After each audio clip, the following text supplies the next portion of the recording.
Hey guys, JB here from Alpha Wolf Consulting. Alright, coming to you today with another episode of Stone Days Adventures. And we're down at Lake Weyba. I think that's how you pronounce it. On the Sunshine Coast, up near the sort of Noosa Heads. So, yeah. Just going for a wander around the bushland and just looking to make my way down to the lake. So, in this episode, oh, how beautiful is this bushland, but I absolutely love coming out and exploring all these hidden spots. I spent 10 years living on the Sunshine Coast, and I never even knew there was lakes here until I jumped on Google Maps and started having a look around for places. And that's one of the funny things I've found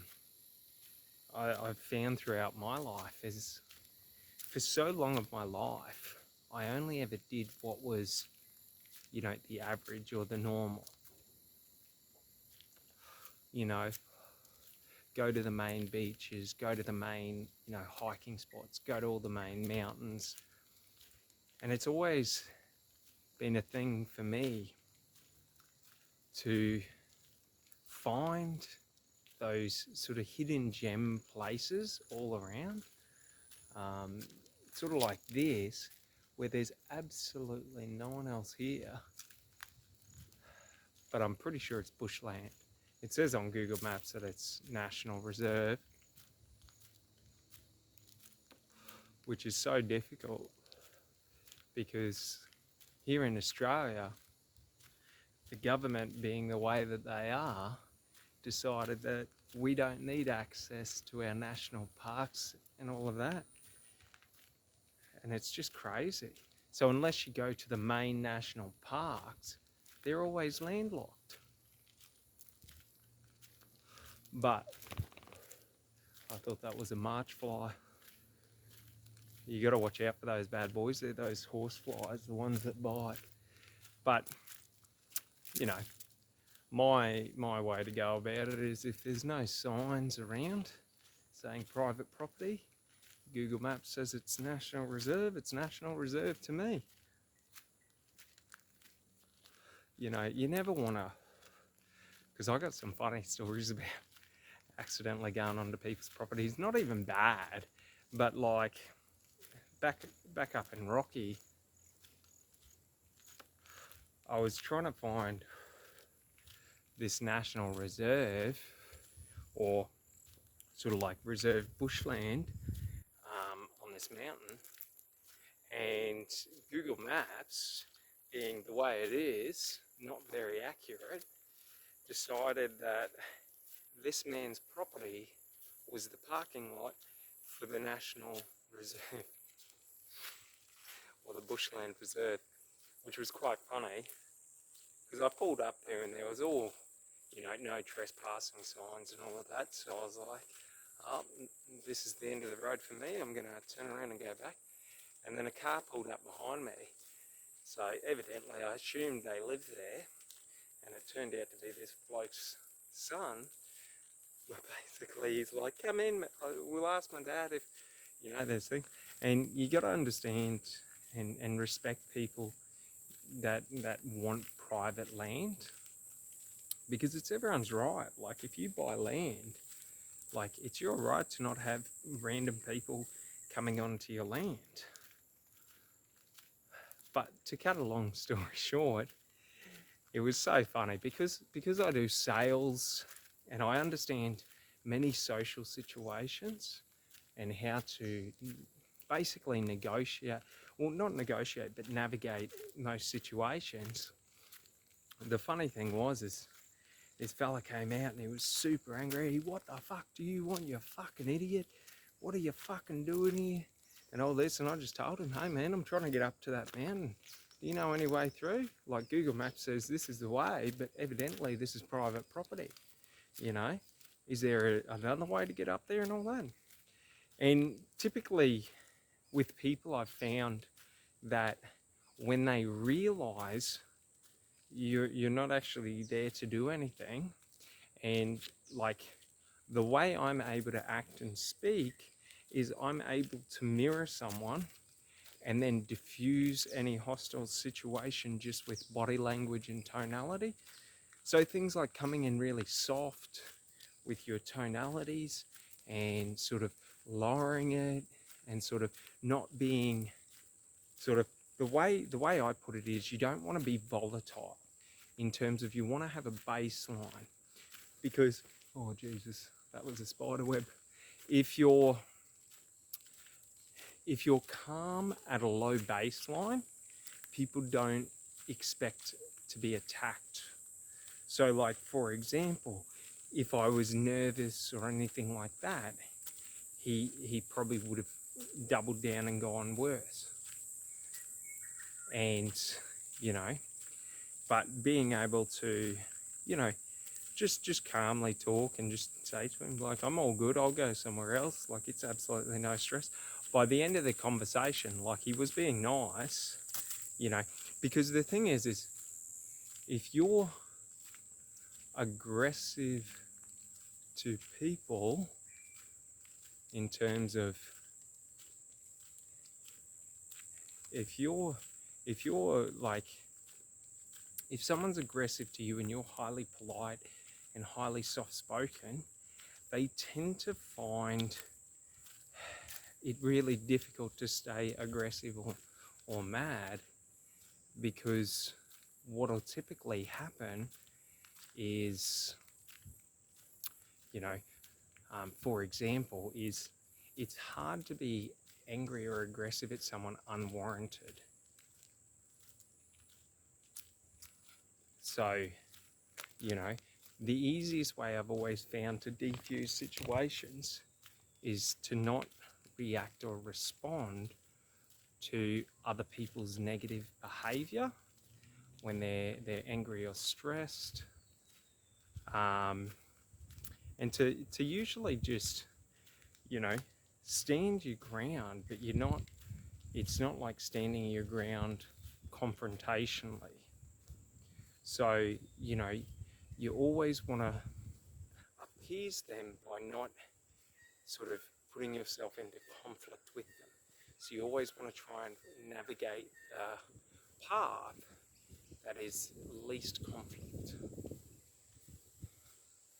And how beautiful is it out here? It's absolutely gorgeous.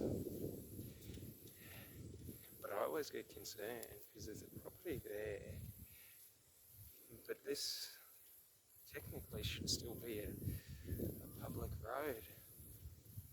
And it says it's bushland, so we'll run it till we get shot. But that was one of the funny things with this fella up in Rocky, was, you know, he politely warned me, if you were to come back here at night, they would find your car with bullet holes in it 300 metres down the road. So, like, you know, he was hinting at, we don't ask questions out here.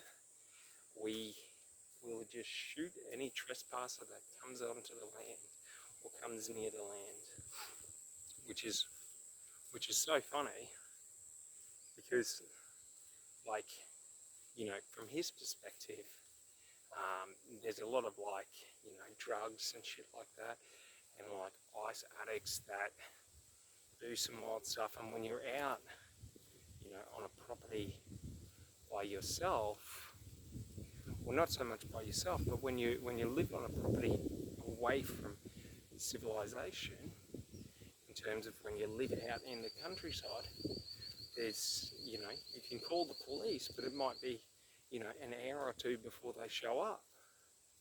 So you got to understand that, you know, when we're dealing with other people's, and this is a funny thing and a really important rule I have from doing door-to-door sales, is you never want to make someone feel uncomfortable in their own property.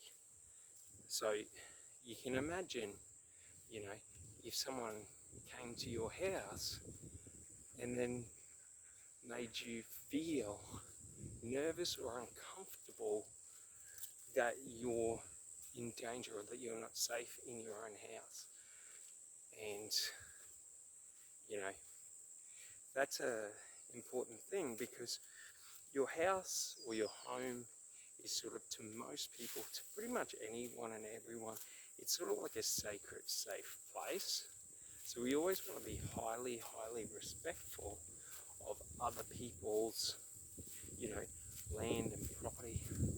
Damn, it's nice, but it's a bit overgrown here. Look at that. So that's the lake just there. But we might walk down it, see how we go. I always get nervous in this long grass, just because you can't always see the snakes. And if you see here, I'm just tromping around barefoot. So it just means we have to be a little bit more careful than if we had shoes and long pants on. Woo! Woo, woo, woo! This grass. But like, you know, from my upbringing, in terms of like this sort of stuff, this is like pretty normal to me. When I was out doing pineapple picking, pineapple farming, just look at how beautiful that lake is, but how gorgeous is that? This is what I mean, there's so many absolutely beautiful places around that are just, here, little spider, that are just outside of what we would normally go to.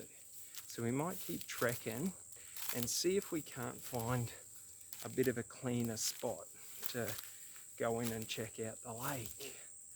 But it's like, it's just absolutely beautiful. I'm very jealous when I find these properties and like they're right by this lake, and you just think, how amazing would it be, you know, to sort of have this as your, pretty much your space, you know, pretty much most days when other people aren't around. You know what I mean? It's just, like, I love it because you can really hear the birds, you can hear the insects. We're around all these amazing trees, which is so beautiful. And sort of, I love it because we're walking down a stony road. This is sort of a bit of what I do personally as a form of training, is I like to hike and trek barefoot, especially down stone roads, because it's not that it's painful, but every step you have to take more conscious effort, and you can't just sort of trudge along, because you've got to sort of account for all the loose rocks. If you're stomping around, it hurts quite a bit. But the other thing is most people walk, hike and run in shoes. What are you ever going to do in a survival situation where you have no shoes? Like if you're stuck in the middle of the bushland and you've got no shoes and all you've got is barefoot, like how are you going to sort of get through it? To most people, their mind can't handle it, and they would see walking, you know, down a stony road, even just 10 k's, as being a near impossible feat because of how much pain they'd be in the first few steps. See, that's the thing, and why I love this form of training, cane training I call it, is from the first step, you know it's going to hurt every step, you know, but you're still going to go there. So it's consciously and intentionally exposing yourself to pain. Because what I've found is when you expose yourself intentionally to pain, it's less painful. When I try and avoid pain, it's always more painful when I experience pain. And I use this personally as a form of mindset training, because I want to get comfortable in discomfort. So, take the metaphor, walking down this stony road. Whoa, that was a big rock. And it just rolled under my foot, right under the middle. But take it as a metaphor, and then, basically use it as a metaphor in business. So many times, the reason people quit business is because it's too difficult, it's too painful. They were hoping for a sandy beach track and they got a stony road. And they can't handle it because it's not where their expectations are. So I use this as a way to sort of set my expectations into being comfortable in discomfort. And then I try and cross over the sort of lessons and things I learn about myself when I put myself through pain, and and I try and use them in business, because in business, life is pain. Business doesn't work overnight. Business isn't easy. There are many, painful roads you have to walk down to get to the result you want. But if every road you walk down 500 meters and go, no, this is too difficult, this is too painful, you're always jumping from idea to idea, from business model to business model, from strategy to strategy. And that's what I see so much when I talk to people, is most of the people, that I speak with all around the place, they always tell me that they're hardworking, they push themselves through pain and all of this, but they're always looking for the easy way, the shortest solution. And I don't understand why, but they never believe me when I say that the shortest and the quickest route is always the most difficult route. Because at least if I commit to the most difficult route, I don't have to worry about changing plans, because difficulty always equals the result. If I choose in my, let's say weight loss, I choose the difficult route of having a strict diet and an exercise plan. For me, I do hiking and walking because I love it so much. So for example, I don't see this as exercising. I see this as walking through the forest. I just love listening and looking around and the smells. But it's if I just commit to that and that just becomes my normal, look at that. How beautiful, bud. But if I commit to the hardest path and make it my only path, by default, I will always achieve what I want to achieve, because, it's just a matter of time and effort until I achieve. Ooh, that's a bit sloppy down there. But check it out, we've had a fair bit of rain, so it's a bit washed out down there. We might have to go back. Oh no, there's a little way that way. But it's sort of it's so funny, because especially in my business and stuff like that, so many times, on, for example, LinkedIn, I'll get messages every day from these, internet marketers and these YouTubers or YouTube marketers and things like that, and SEO marketers. Jesus, everything's touching me. And god damn, that's beautiful. Yeah, that's private property on that way. But like I get these messages from these SEO people on YouTube, and they tell me how they can get me 100,000 subscribers in 30 days. And I ask them, do you have any channels that you can show me? Like, do you run a channel for yourself? You know, because the funny thing is, anyone can get 100,000 subscribers in a month. All you have to do is find the most popular person on YouTube and then copy them word for word and strategy for strategy and just imitate them. Oh, how beautiful is this? Check out this. Look at that road. And then we got another path that goes down that way. I think we're going to go this way. Absolutely beautiful out here, but yeah. So like, the ones who are always telling me, you know, about these easy short ways to achieve in life, they're always seeking to just copy and imitate, not to create. And it's so funny because, like, if you have never done what I am trying to do, why would you understand what my goals and milestones are that I'm trying to achieve? So for example, these SEO people, oh, it's washed out here too, dang. But these SEO people, look at how beautiful it is, but it's absolutely gorgeous. And like, the awesome thing is a funny thing really with this water is you see how black it is.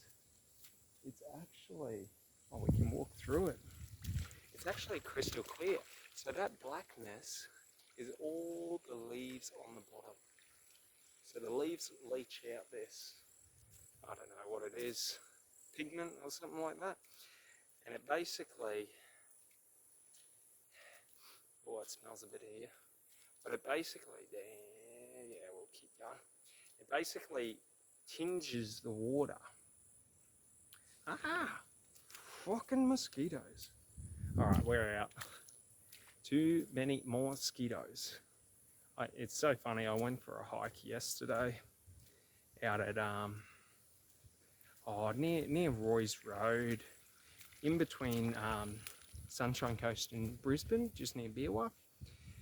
And I had like 150 mosquitoes following me, and I was sitting there for about an hour when I was hiking, and every couple of minutes I'd turn around and just start killing them. And like, I was taking out so many mosquitoes, but they just kept coming. And I was like, what, are you got your boys on speed dial or something? Like, so, like, pretty much, I don't have it now, I have a couple behind me, but my backpack on my back, like, they were all just congregating around that, and every time I looked around, there was just this big black swarm of mosquitoes, and I was just like, Jesus Christ, look at that. Can you see that web? How beautiful is that? That's one of the amazing things. Like, don't get me wrong, from my childhood, I used to have a very, very deep phobia of spiders, to where I'd become petrified whenever I'd see them and things like that. But they always fascinate me, spiders, because they're just so like beautiful, like their webs, and like they've pretty much, there's only like 3 continents that spiders haven't colonized, and I think it's like New Zealand and then like Antarctica and the North Pole or something like that, because they physically can't. Oh, do you hear that bird? I don't know what the birds' names are, but I always love to listen to them calling and singing. It's one of the awesome things, especially now that it's kicking in Australia over to winter. It's like the most amazing time to hike, because it's always so cool on the trails and nice and like ambient. unlike summer where it's, oh, there's a little goanna. Here, I'll turn the camera around. Oh, oh that's we can't turn the camera around. But check him out, he's on the tree there. Look at him there. Absolutely gorgeous. If you can see him. Doing these things on cameras is always so difficult. Because whenever you want to do something, like your camera's never set up for it. So it's sort of like, unless you've got a specific camera for it, it's a bit of a mish. Ooh, little baby spiderweb. It's a bit of a mission to be able to sort of on the fly do things. Whoop. Ah, stick to the face. Whoop. 1 second. Oh, I didn't see out of my periphery, but there was a stick right by my eye, and it hit the corner of my eye. And because I got ADHD, I got really quick reflexes when anything sort of touches or hits me. And it's always so funny because people think it's me being sort of like scared, but it's like as soon as I feel something, I have to pull away and then assess it. Wow, it's absolutely gorgeous out here, but yeah. But no, getting back to the easy ways in life. The funny thing is, and what I've realized in my own life, because I have a saying that I created for myself when I was 16, when I was going through quite a bit of stuff, and sort of when I was growing up, I didn't really have any male role models. All the male role models, oh, little baby frogs. All the male role models in my life were not the best examples. Check out this part. How gorgeous is that? I absolutely love it. Just like you see how green and vibrant the grass is. But yeah, but I never had any good, like, strong role models, you know? Everyone was looking for the quick way to success, you know? All looking for the shortcuts. All refusing to control their behaviors and emotions and just responding and reacting. Having no values, you know? Like when I was sort of growing up and a young sort of adolescent, the culture wasn't the greatest. There was a lot of racism up in Rockhampton where I'm from, and a lot of anger and hatred. Like I used to walk around at 16 with a 12-inch hunting knife in my backpack. Because if you get into the wrong situation, you're going to have 6 blokes trying to cave your head in for no reason. Because you're either the wrong skin colour or, you know, this or that, so that they can fucking prove themselves and all of this. Ooh. And, oh Jesus. Whoa. And it was so funny. Well, it wasn't funny, but like what happened was I had to basically create who I was in terms of my values and all of that, independent of other people, which is a really funny thing because when we do that, we're consciously going against what, you know, our external environment says is okay and acceptable. So when I was 16, I was really defining, you know, what it meant to be a man, what it sort of like, who did I want to be? How did I, like, what did I want to emulate as strength? And I sort of came up with some rules and sort of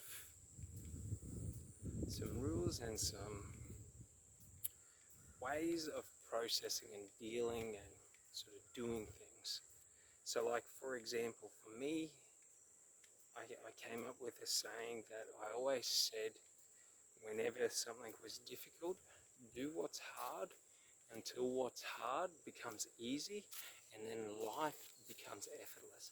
Because if I condition myself to always taking the hardest path, if anything happens to that path to get easier, because being the hardest path, it cannot get harder. Like, that's the thing. When we take the route of the hardest path, or the most difficult path, or the longest path to our goal, like, if we take the longest path to our goal, do you know the beautiful thing about that? It can't get longer. It is already at its maximum length. So it can only ever get shorter. If we take the most difficult path, or the most difficult actions in pursuit of our goals, it can never get more difficult. It can only ever get easier. And that's a funny thing. So like, if I customize or become accustomed to always choosing the hardest path towards my goal, then when I decide to stop intentionally going for the hardest path, and I choose to just go for a normal path, it is effortless. So an analogy I would give you is, if I acclimatize myself to running uphill with 20 kilos on my back, when I run flat with no weight, each step is effortless. Do you sort of see? So it's like the more sort of acclimatized I am to difficulty, the easier life gets when I choose to not make it difficult. And for me, personally, in my life, this has always been something that I struggle with, is that I tend to think that, like, in my career and in business and in my personal life, I get stuck in the hard. Like, I feel like sometimes I just choose to not suffer, but I choose to always, like, be in the hard because it's now comfortable. And it's so funny because, like, we get those sort of feelings and urges that, oh, maybe I should do what other people do. Maybe I should do, you know, the easy thing. And it's sort of like trying to work out if the hard path I'm on is the right path, or if I'm just making my life difficult because I want to experience difficult. So there's a difference between taking the hard path and making your life difficult. So, like, you know, making your life difficult may look like burning all the bridges and relationships around you, you know, because that was a funny thing when I was 16, 17, is that the story of success, or the narrative of success, was you had to get rid of everyone and be solitary and do everything on your own. The reason I personally choose to do everything on my own is like this: I can do anything. If I need or want other people to be with me, I now have to account for them and accept, you know, the limitations that they set. And that's a funny thing. Like, But it's also a realization I had, especially in business, was that if I'm going to do things alone, I don't have to compete with others. So like, for example, on these videos, I don't really care that much about videography. So I don't really care about editing it. I don't really care about trying to get the perfect shot. It doesn't matter in my mind. It's irrelevant. I see all these people on YouTube and around and in business, and they're so worried about getting it perfect that they spend 10 hours to do a 1 hour task. And it's so funny because it's, if I don't care about what I'm not good at and I only focus on what I'm good at, I will excel in what I'm good at. I don't have to know everything. If you suck at accounting and you run a business but you're a killer salesman, just sell. Who cares about accounting? Outsource it. You know, it doesn't matter. Like, if you're always generating massive amounts of money, it doesn't really matter what your books say, because unless you're, you know, illiterate and you're overspending, like, everyone understands accounting. If we make more money than we spend, we have surplus. If we spend more money than we make, we now have a deficit. Like, I spent like 8 years at university, and 3 of them was in accounting, and it's so funny because, like, yeah, I went through all these jobs, and when I was back in uni, I was trying to be a financial planner, accountant, get into stockbroking, going to be Wolf of Wall Street. That was my goal, was to be a stockbroker and average $250,000 a year as a base salary, and then make extra. But like, the funny thing is the only reason I wanted that was so that I could go into philanthropy. Like, I didn't really care. Like, back then, I thought I wanted, you know, a supercar. I thought I wanted, you know, massive house, cocaine parties, you know, this, that, and the other. All the bullshit of society. And I had a mental breakdown because I was earning, you know, 100, 120 a year on average, killing it. One of the best in my industry, you know, one of the best in my company. But in my company, everyone was the best. Like, it was an apex company. But that's the thing. I had the great body, I had the money, I had a nice car, and the only reason I wanted those was so I could get girls. That's all I really cared about back then. And the funny thing was, and it's so funny because my mental breakdown wasn't that I realized that I was wasting my life. It's that I realized even if I have massive amounts of money, even if I have an amazing car, even if I have an amazing body, even if I have an amazing house, I still have to talk to girls to get with them. Like, I just thought by having these, the girls would be a result. And then it's sort of like I'm wasting so much of my time getting all of these extra things to try and make that easier. And it shattered my reality. It's so funny because it's so small, like, in comparison to other people, but what shattered my reality was that it doesn't matter if you're rich, it doesn't matter if you're, you know, prestigious in your career and you've got, you know, this fancy job title and you wear a suit every day. You know, it doesn't matter about the car, it doesn't matter about the money, it doesn't matter about the house. Girls don't care about that. And the ones that do are the ones you watch out for, because they're always the ones that'll leave you like that and go behind your back and fuck your best friend. Like, you don't want those people in your life because those people are toxic.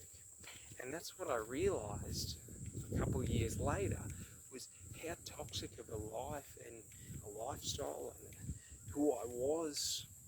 It was all ego. Like, my whole thing was I put so much effort into becoming better than people, so I was better than people. So if you tried to say anything to me, all I had to do was point at my, cachet of achievements and say, have you got this? Have you got this? Have you got this? And that's what's so funny. I would work out 3 hours, 2 to 3 hours a day, like an intense workout, so that I could eat what I wanted to eat because I was addicted to shit food. And I had to work out 2 to 3 hours a day to try and counteract that. Like, that's the funny thing. Think about it in your own life.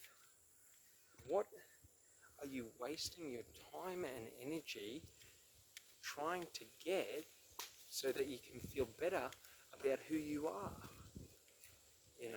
Going to 5-star restaurants, spending hundreds of dollars on dinners. Like, I used to love wining and dining girls and taking them to rooftop bars and all of this. And it's so funny, spending $20 on a beer in a place I don't like, with a person I don't like, to try and make myself look better. It's so funny. Like, that was the thing. And it took me, maybe 5 or 6 years after that to sort of figure everything out. And it's sort of like, that's one of the things, like people always talk in life about like balance. You want to be balanced. You want to have your equilibrium. You want to sort of be, in your level of calm, however that looks to you. And for me, this is it.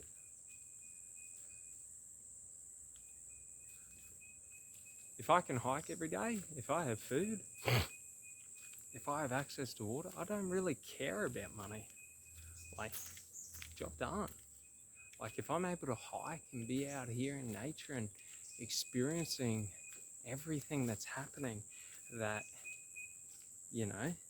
is outside of me, it's like, that's what I want in life, is to explore and experience. One of my personal goals in life is to hike every national park.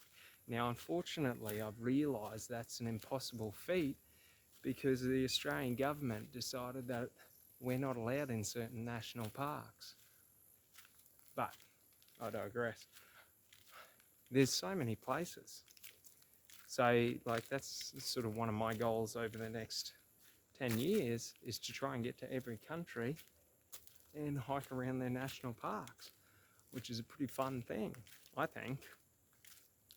But it's like, when we figure out truly what makes us happy in life and what gives us like meaning and purpose within ourselves, we're able to create a life that we don't need excess things to make ourselves feel good about who we are. What we do makes us feel good about who we are. So it's sort of like, it's a really funny thing, because so many people I see in life and in society are so focused about the income, about the bank account, about the cars, about the house, about the girl. Like, they're so focused on all these different things so that they can finally be allowed to feel good about themselves. And the funny thing is, when I have something I don't want, I tend not to feel good about myself.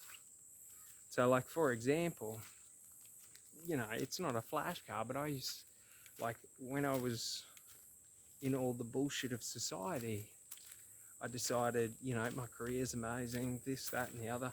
I'm gonna splurge out and buy an A4, an Audi. And I had this car, and don't get me wrong, it's my favourite kind of car, and I absolutely loved it. Every time I drove it, I loved it, but nothing changed. I still felt the exact same way inside. So like, you know, for me personally, I like luxury over performance. Like I don't really care about supercars, but like I would rather just have a nice luxurious one. But the problem is all the additional bullshit that came with that car, that came with that lifestyle, that meant I had to constantly be working and doing things and putting myself into stress that I didn't want to try and manage and upkeep a lifestyle that didn't fulfill me, that didn't make me happy, that didn't give me enjoyment in my life. And that's one of the funny things. I'm on the opposite end of the scale now in terms of I have nothing and everything. Like, I don't need the car to make me feel good about myself when I have these beautiful trees around. Like, just remember an important bit of perspective. Without trees, life is pointless. Without trees, we don't really breathe. So life without oxygen sort of diminishes in its quality and value. So it's an important thing in my world to always be focused on the important things, or what I think is important in life. And on a metric of importance, oxygen is up there. I really enjoy talking and breathing. So like, to me, trees are worth so much more than a fucking Bugatti. You know? And it's so funny because like, I always see all these betas that are pretending to be alphas out there in the world,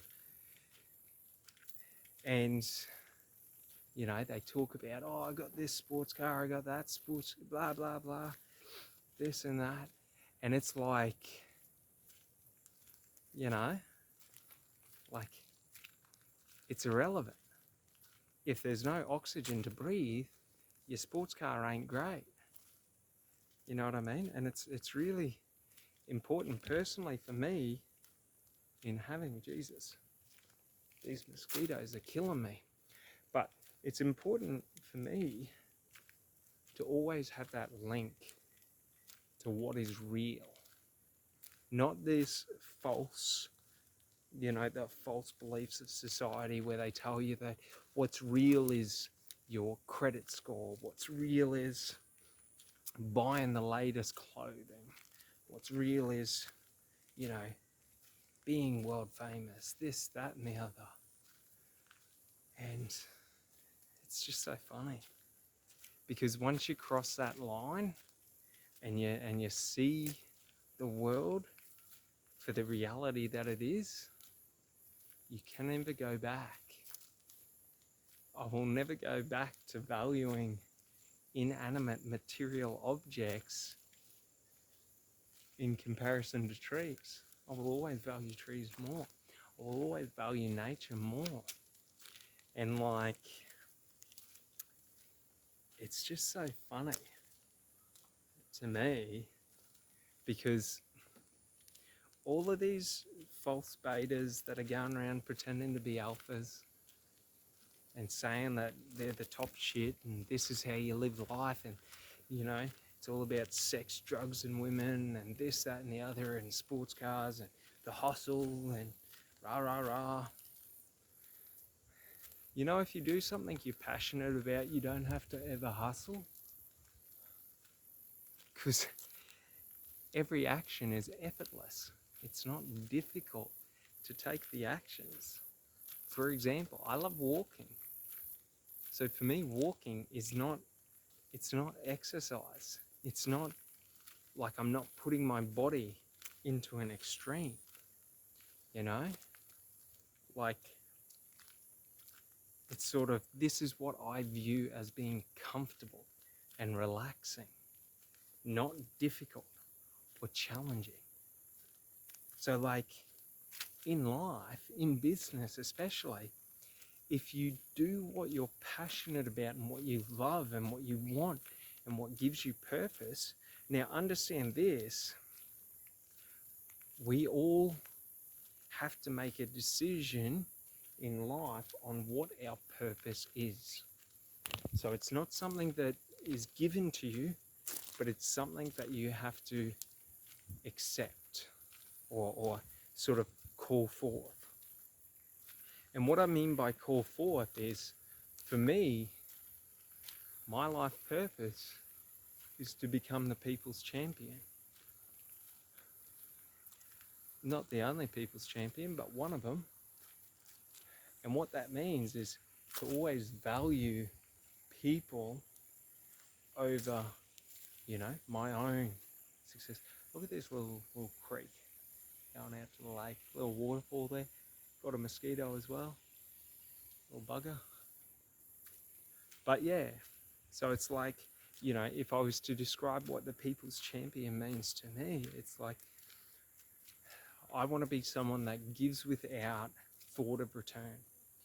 Someone that lifts others up. Someone that sacrifices their own comfort for others, you know?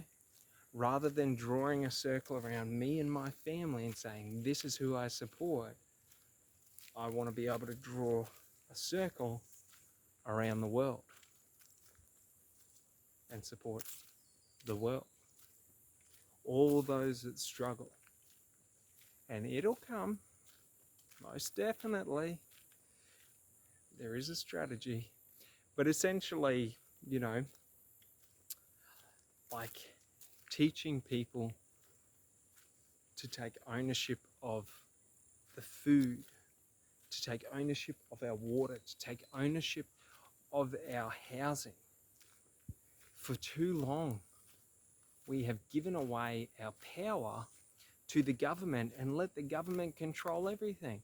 And now look at it, we're in this artificially created cost of living crisis, housing crisis, energy crisis, and it's all because the government is making it so expensive for everything.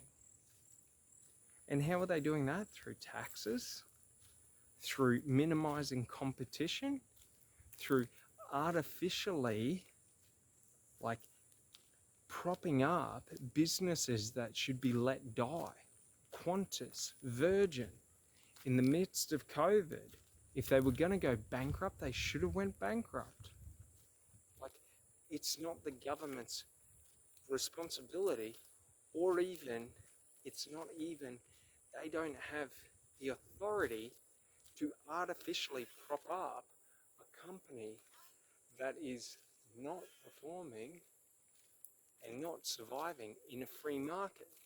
Because when they do that, they cease competition. It's sort of like if we were playing, you know, like let's say we were playing poker, me and you, and the goal was for one to win. So I had to get all your chips or you had to get all my chips. And let's say I was clobbering you and you were down to your last, let's say $500 in chips. And then you lean over to your mate and you say, hey, can you spot me another 25,000? And then boom, you've now got another 25,000. Like, that is not like, you know, it's like you're putting money into the economy, but the problem is you're artificially like leveraging the scales or the balance of competition to help those who are non-competitive. Do you know what I mean? So like, for example, an easy way to see this is when we give children trophies for every place in the race. So first, second, third, fourth, fifth, all the way through to last. Like, you're artificially affecting those who want to be competitive just so that you can make other people feel good. You know what I mean? Like, that is not, oh, we have found it as well, but that is not like the right way to go about it. And it's so funny, but you know, like, our lives right at this moment are just going crazy because we've got these astronomical fuel costs.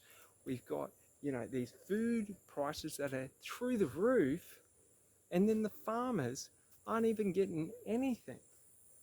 Like, that's what happens when we artificially sort of help out non-competitive businesses, is we create environments, son of a gun, that was a root, but we create environments where, like, you don't see the damage that you're doing to the marketplace. But check out this. This is Lake Weyba, or Weyga. I don't know what it's called, but it's something like that. But it's absolutely gorgeous out here. And thankfully, I'm away from central Queensland, so we're outside of Croc Country, which is, you know, we're still in Australia, so we never assume that there's no crocodiles, but we can safely say that the likelihood of crocodiles this far south is quite low. But it's like, if I get taken, oh well. Because like up in Rocky, or even anywhere in pretty much north of Bundaberg, like, being this close to water is dangerous. Because, like, yeah, crocodiles can move pretty quick and they can get up. But it's like, that's one of the cool things that I love about being down south, is it's so relaxing because there's not as many dangerous animals, in terms of we don't have to worry around the water of crocodiles, because crocodiles are just one of those animals where they will hunt you, they will watch you, and they will look for an opportunity to take you. Yeah. So, but it's absolutely beautiful out here. And that's what I mean, like, it's just, if you see it, it's a beautiful day, not too much wind. It's absolutely perfect. And that's one of the awesome things that I love about getting out into nature, is like, nothing man-made could ever like rival that sort of image. Like, the natural world, like, nothing man-made will ever be as beautiful as the natural world. So like the next time you can, go out and check out the moon and really look at the moon. You know, look at a flower, look at a tree, look at an insect. And if you really, really, really look at them, you'll see how amazingly intricate and beautiful and detailed they are. And it's sort of like, our eyes are so powerful in terms of what they can see and how much they can depict out of, you know, our environment and images. And it's just like absolutely beautiful. And that's one of the things I realized a couple of years ago when I was out in nature stargazing, is just like the level of detail. Like, before that, I'd never really looked at the moon You know what I mean? Every time I looked at the moon, I saw the moon. But I didn't look deep enough to see the beauty in the moon, you know, all the differences. Oh man, it's gorgeous out here, but that's what I mean, like, I don't understand how anyone can think a Bugatti is better than all of this nature. Call me crazy, but every day of the week, that holds so much more value to me. You know what I mean? And it's just like, oh man, it's a funny thing, but it's like, well, but it's like when we appreciate nature and we appreciate our external environment, it's sort of like it's a form of gratitude. It's a form of like giving thanks back to God, you know, to the universe, to Mother Nature, by just appreciating everything. But what it does for us internally is just raise our vibrations up to where we go from being in any form of negative state to, you know, being in an empowered and loving state. So it's like one of the reasons I absolutely love hiking is just because as soon as I'm surrounded by trees and grass and plants, everything else is gone. You know what I mean? And we've just got the sound of the water. You know, I'm a little bit terrified that a snake might attack me, but we're on the sunny coast, so typically it's pretty good here. But it's like, you know what I mean? It's just, wow, that was a root. And it's just so funny. Oh, that's sloppy mud. Oh well, when in Rome. That's why I love coming hiking barefoot, because at least I don't have to care about getting my feet dirty. You know what I mean? Whereas if I had shoes, I'd be like, oh, I don't want my shoes to get wet. Oh. But it's also like, it's so good for your feet as well, going barefoot. And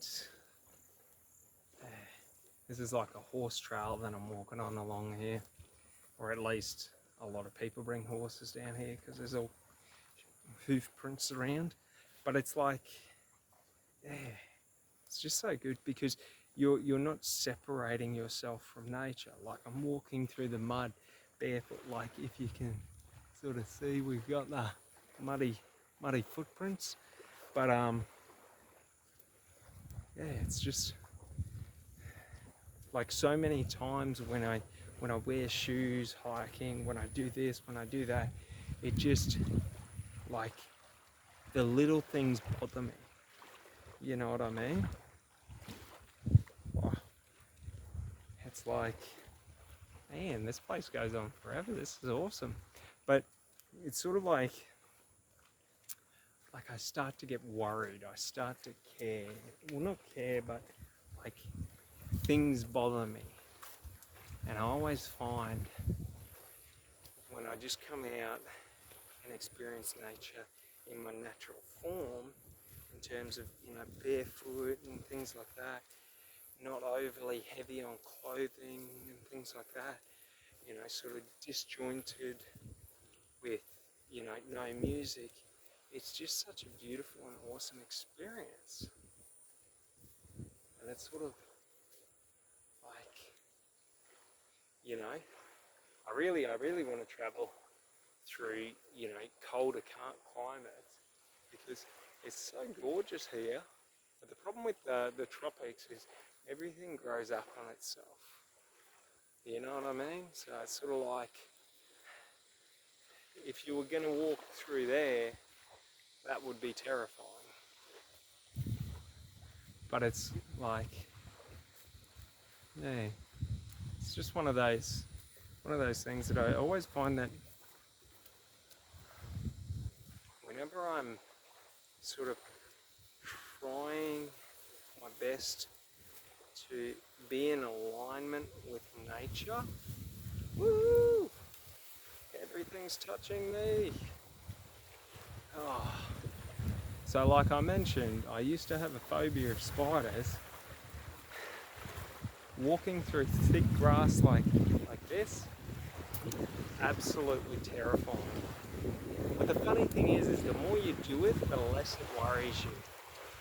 And that's the thing, like I used to get so nervous when I would be hiking that I'd have to be covered head to toe and have boots on so that I felt comfortable enough to walk. And that's sort of one of the reasons I go barefoot, is because I'm trying to sort of build up my tolerance and comfort in like uncomfortable situations. So for example, when you're walking through waist-high grass and it's thick, you can't see your feet. So like, to understand Australia is to understand that within a 5 metre radius, there's usually like something like 10 spiders and like 1 or 2 deadly snakes or something like that. Like just on the sheer volume of the amount of animals that there are. So it's like anywhere you are, potentially there is, you know, could be upwards of 2 or 3 different poisonous animals, you know. So it's sort of like, it's a way to sort of get yourself comfortable in knowing that, you know, even in an environment where it's very, very uncomfortable, sort of like this, where we're, you know, just walking through a little track in the grass, it's like you're getting used to, you're okay. Like nothing's coming out to attack you. Like you're all good. Like you don't have to stress. And that's sort of like internally right now, I am having a semi-panic attack because of going through that. Because I've only got shorts on and from the waist down it's all skin, pretty much. So it's like when we're able to put us in environments where we're sort of screaming out on the inside and we're able to just sort of calm ourselves and keep trudging through and just realize and become aware that you're all right. Nothing's happened. You're walking through waist-high grass and a snake hasn't bitten you, you know? I almost don't like talking about it while I'm walking because I don't want to call a snake over here to bite me, but you know what I mean? Like, it's okay. Like, that initial panic isn't real.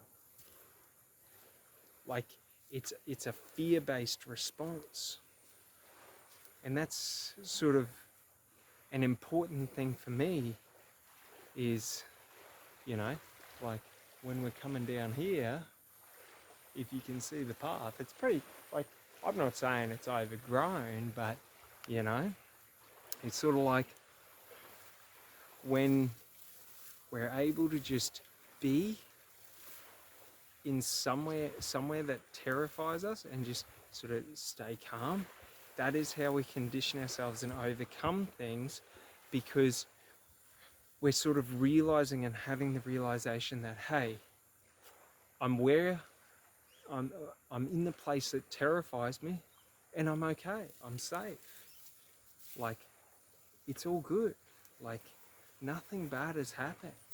And this is, for me personally, a very important thing, because throughout my childhood, like, I was a highly anxious person and highly stressed all the time. And walking through that, I would have like just been saying like something's going to attack me, something's going to bite me, and I would have been panicking and stressing and working myself up. So like this is another form of pain training that I do, which is discomfort training. Putting yourself into uncomfortable and uncomfortable situations, like, and it's not like you have to go out and like, David Goggins it and do a 100k run.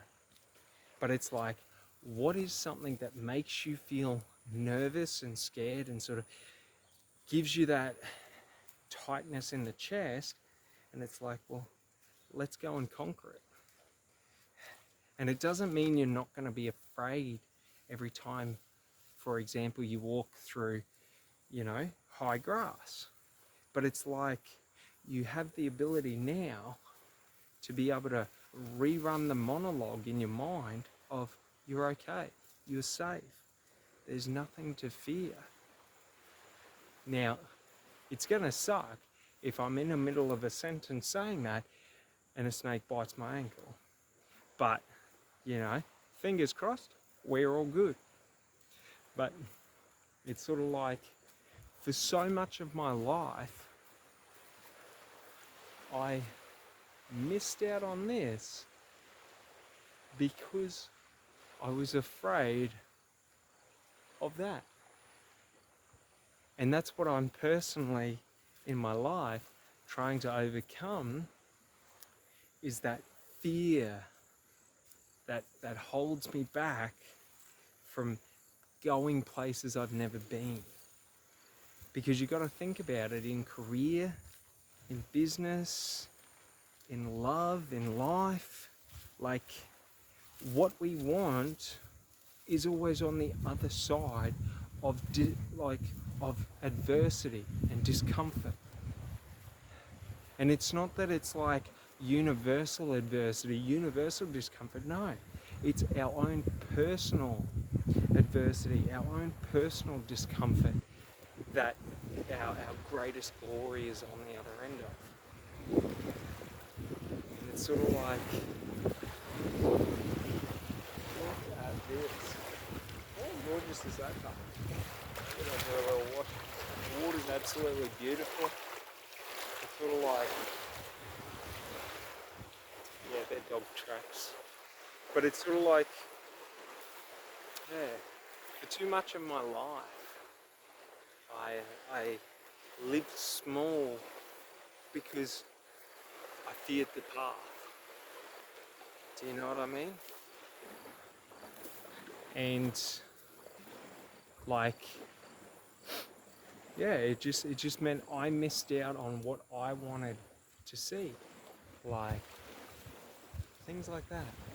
Like a tree that got burnt out, and it's absolutely gorgeous. But this is what I mean.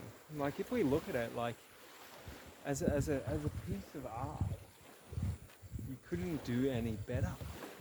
Like, nature's crazy like that it can create some of the most beautiful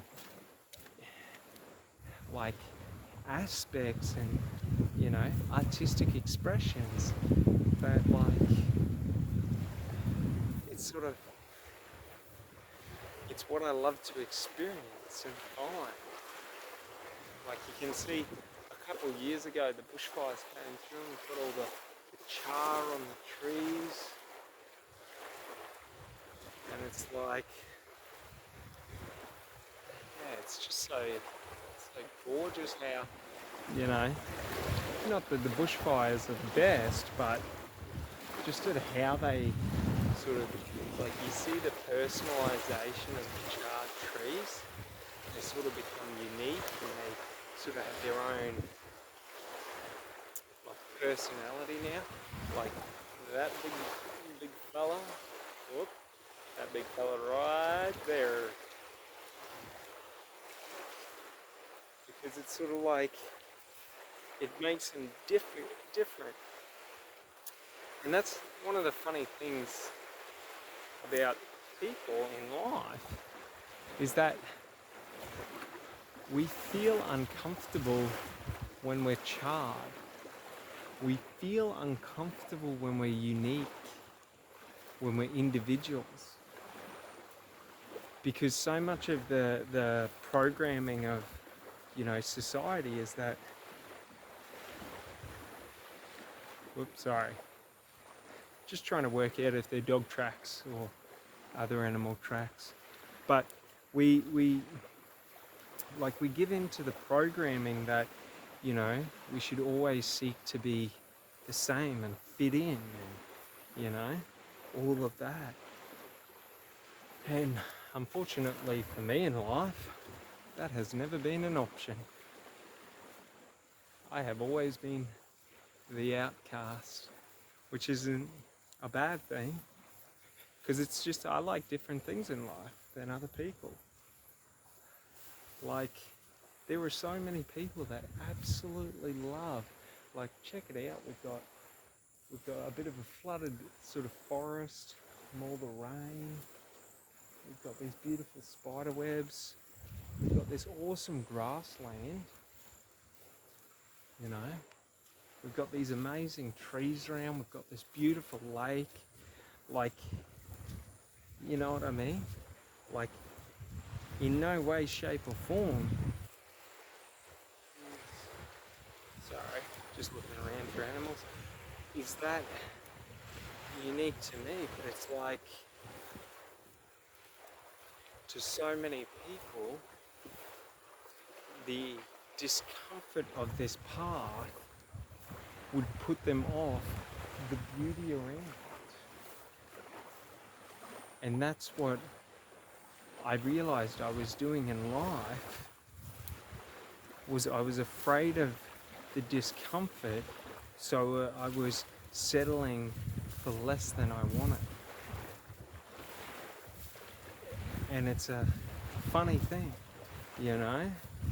And how was I settling for less than I wanted? By working the job, by telling myself I cared. Not that I don't care about money. Well, I don't care about money, but I used to have to convince myself that money was the most important thing and I should always do whatever it takes to get money. So, like, you know, in relationships past, I would sacrifice time with a partner or a spouse for money. How beautiful is that sunset? Well, not sunset yet, but sun coming through the trees. But yeah, it's sort of like I would sacrifice my enjoyment to chase money. And this is gorgeous. I'll have to come back and do the rest of it another time.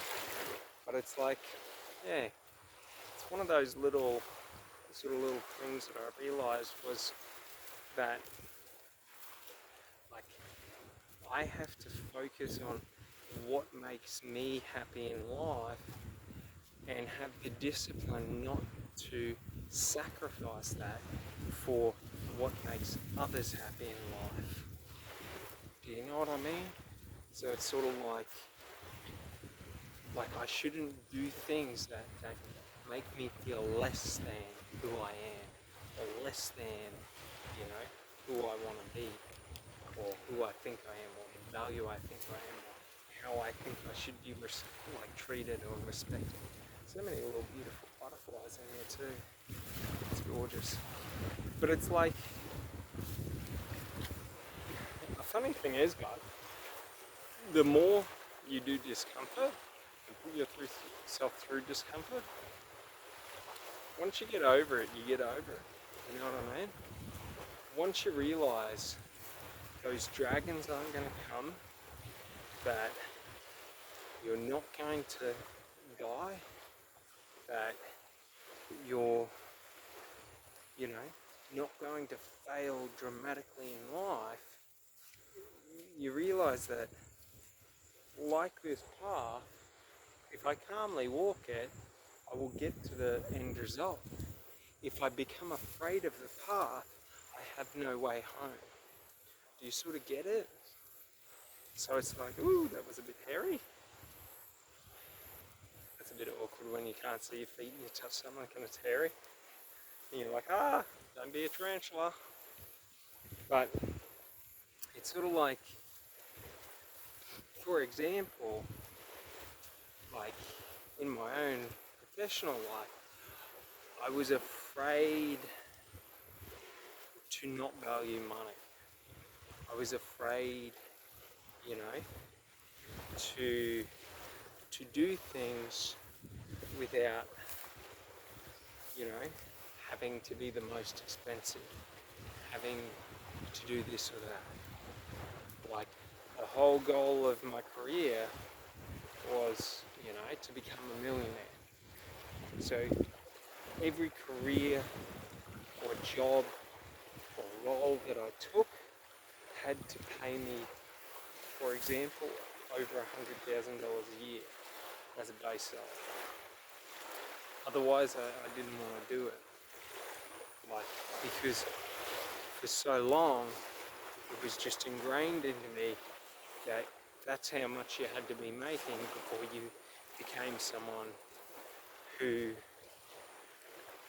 was entitled to be listened to, was entitled to be themselves. You had to have money before you could be who you wanted to be. And what I realized by giving up that belief is that I could be exactly who I wanted to be in any and every moment without the money, without anything. Like, that's what these these fake alphas and these betas don't understand, is the money doesn't make you valuable. What makes you valuable is your internal values, your standards, who you are, how you treat other people. That's what makes you valuable. Not the money, not the car, not the girls that you have around you. And it's so funny, because when you realize this, you can be, do, and have anything whenever you want. You just got to choose to do it. You don't need the money. You don't need the fame. You don't need the accolades. You don't need the recognition. Just do it. It doesn't matter. Like, let the others chase the money before they chase their dreams. Let the others chase recognition before they chase who they are. Let others, chase the women before chasing a wife. Like, let them do that. It's okay. They can do that all they want. You don't have to listen to them, because they don't know what they're talking about, because they've never done anything of value or difficult. Like, for example, that was a sloppy mud hole. And it's sort of like I went to sort of step over it, and then I tripped on a stick and just went straight into the middle of it. And it's sort of like, like when you step in sloppy mud and it just squishes through everything, and you're just like, ooh. Yeah, it's an awkward experience, I'll give it that much. But it's sort of like the majority of, not the majority of people, but like these loud young men who keep telling everyone the way to live and this and that, and they're red pill this, red pill that, we're not in the matrix, rah rah rah. The matrix is the realization that that societal bullshit you were told growing up about what is valuable, what is right, what is wrong, and all of that is just made up. Like, everything's made up. That's the funny thing. It's sort of like, the way I describe it to myself is that society and all those in society are voluntarily choosing to remain in an elusive dream where there's limitations and rules, and everyone has to agree that all the rules are the right rules. You know what I mean? So sort of like, if you don't believe, if you believe that there are no rules, you're wrong in life. There are rules. There are ways you've got to do it. You've got to put in 40 years in an industry before you can teach anyone about it. You've got to do this, you've got to do that. You've got to be successful in your business career for 40 years before, You can write a book before you can do this, before you can do that. And the funny thing is, and what I realized is, all those hyper successful people in life are the ones that didn't listen to those rules. They just said, why can't I write a book now? Why can't I teach people now? Why can't I do this now? And that was a funny realization, because like, it's hard. Like, for me personally, I'm coming out on the other end of it, but the beginning was difficult. Trying to break that belief within myself, trying to overcome those limiting beliefs and all that conditioning from society, that I had to do this, this, and this before I could do this. And it's like, so long I waited because I didn't feel I was sort of worthy enough to follow my dreams. I thought I had to put in more time. I had to, hate my life a lot more before I could do what I wanted to do in life. You know what I mean? I had to go and work 20 years for a company in a specific industry, and then all I could ever do in life is be in that industry. And like, yeah, that never sat right with me. Bloody mosquitoes. So it's sort of like, I guess what I'm saying is, in life, if you want a view like that, go to it. If you want to be a professional speaker, be a professional speaker. You don't need recognition. You don't need money. You don't need success. They're all just elusive metrics that other people use to validate themselves and put you down because you don't have what they have. It's irrelevant. It's been proven time and time and time again. Those who provide value to others are valuable to others. Those who fail to provide any value fail to hold any value in the eyes of others. Like, it's sort of like, it's a difficult thing to explain because there's not much to explain. Do you sort of get it? But it's sort of like, it's one of those things, it's like a jigsaw puzzle, and the pieces don't quite fit right.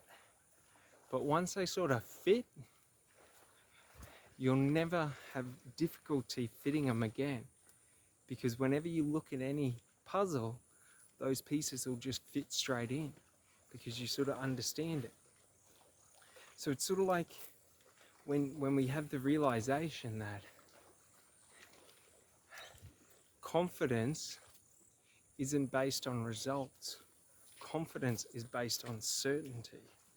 The certainty of the words I say, the certainty of the validity, the certainty of my belief. Ooh, it's muddy. Oh, so floppy. Oh. But it's like, yeah, it's so funny because, like, I would listen to, like, when I was doing sales and I was learning about sales, I'd listen to Jordan Belfort when I was doing his sales course, and he said, like, and this is what I always struggled with, because I was brought up where you had to sort of like go through a rite of passage before you took on responsibility or before you were allowed to take on responsibility. So you had to work your way up. You had to start at the bottom and then move your way up. And he was talking about one of his first businesses he started before he started Stratton and Oakman. And basically, he was working in meat sales. And he literally got a job with this company selling meat commission only. and did it for a couple of days, and then said to himself, well, I can do this for myself. And it's sort of like, and then he just went out, found a meat supplier, bought some meat, and then found neighbourhoods and went and sold it. And to most of us, we feel like we have to put 12 months, 2 years, 5 years into something before we're allowed to do that. And that's the thing that differentiates the hyper successful from the average, is the average run their lives based on rules of what can and can't happen, what can and can't be done. And it's so funny because for so much of my life, I did that and I struggled with that. Because, like, unless I'd done something for 5 years, I didn't feel like I could be the one making the decisions, be the one, you know, like I didn't have all the answers. I thought I needed all the answers before I could do anything about it. And it's so funny because it's the complete opposite. That, I'm gonna go wash my feet again, but you know, that we don't actually, we can do something for a couple of days or a week, and then we can go out and do it. Like, it's not rocket surgery. That's not always a good joke, but you know, it's not rocket science. And you know, when doing things like that, we don't need to worry so much. One sec. Hey guys. Oh, little dummies. Yeah. Hello. Sorry. No, that's all good. But yeah, so it's like when we realize this, that all I have to do is understand the basics, and then I can recreate, well, not recreate, but I can replicate. And if I'm willing to put in the time and the energy to figure it out, I can figure out any and everything that I want. And it's sort of a liberation. I got heaps of mates like that are able to create something from nothing, like by just experiencing it for, you know, like a couple of days or something. Like, they'll go out there and they'll try something for a couple of days or a couple of weeks, and then they'll just create a small business out of it. And it's like, the way my brain was wired throughout my childhood and growing up was that was impossible. That was the wrong way to do it, the fake way to do it. And it's so funny because once that illusion is broken and you realize that it doesn't really matter. Like, whatever you want to do in life, whatever gives you enjoyment, just go out and start doing it. Who cares if you suck? Keep doing it and you'll become one of the best. Like, that's so funny. But the other thing is that it doesn't matter what happens. Like, if you try and start a business and it fails, or you can't make it happen, or you realize that it isn't right for you, that's okay. What we call that in life is an experience. And that's the funny thing. My mindset growing up was conditioned to think that you only ever got one shot. So whatever you had to do, whatever you wanted to do, you had to always succeed at it. Like, if you failed, you lost. And that's the realization when, you know, starting out in my own business and all of that, is that, like, I never failed at anything. I just realized there was a lot of doors I didn't want to go through. And I wasn't willing to commit myself down those paths because I could see the end of that path and it was never the destination I wanted to go. It was always too small for me. And it's sort of like, once I sort of understood this and went through it and had a couple of iterations, because the thing is I was always looking for the right one, the quick way. Not so much that I wanted the quick and easy way, but I was looking for what is the business venture that's going to get me to where I want to be.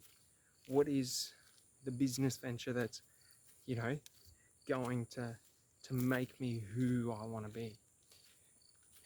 And the funny thing was, the business venture is a result of who you are. So like, who you are will dictate what and how you do business, or how you do business and what you do business in. For me, I absolutely love talking and learning and sharing knowledge. That's one of my, why I love sales, is because I love educating my buyers. I love empowering them and making sure that they're protected. And so I take the onus to learn and understand everything so that I can better explain and protect my clients. And yeah, so any time that I would be in a business or be in a role that conflicted with those sort of values and goals, I would never do well there. I would never last long.